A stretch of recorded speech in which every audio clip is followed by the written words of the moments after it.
Then just give me one more day. Let me take the baby to the beach for a walk. I'll come back tomorrow, and do whatever you say. I collapsed to the floor, clutching Luke's thigh in desperation. Luke, at least let me say goodbye to my baby, I whispered. He sighed in relief, then nodded after a moment of thought. You've finally come to your senses. A flicker of guilt crossed his face. Once the baby's born, I'll love them with all my heart. He would love the child. In my previous life, he drained 2 tubes of blood from my newborn, leaving him so weak that he died. I couldn't even imagine the pain my child had to endure.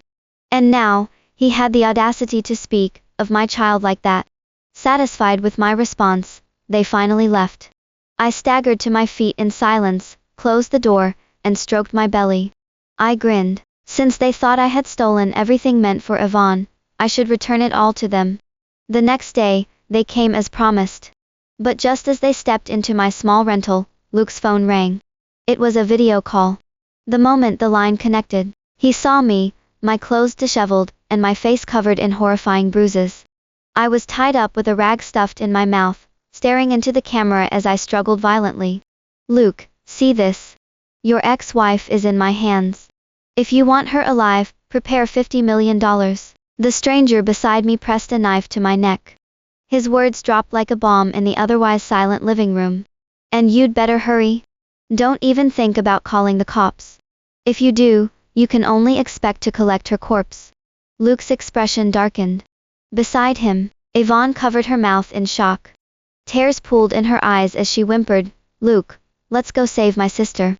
I know she won't refuse to save me on purpose. She must have her reasons.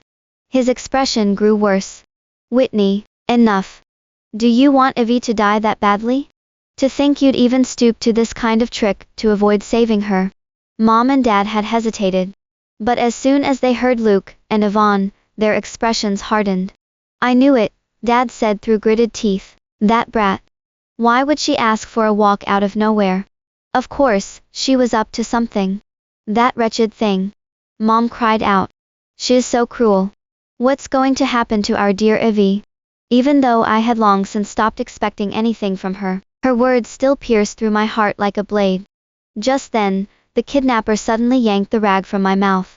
I coughed hard for a long moment, before I could lift my head to the camera. I should never have expected anything from you guys, I wheezed, forcing a smile. You want to use me, and my baby to save Yvonne. This time, I want to see how you'll do it. Listen up, I don't ever want to see you again. From this moment on, I'll cut all ties with you all.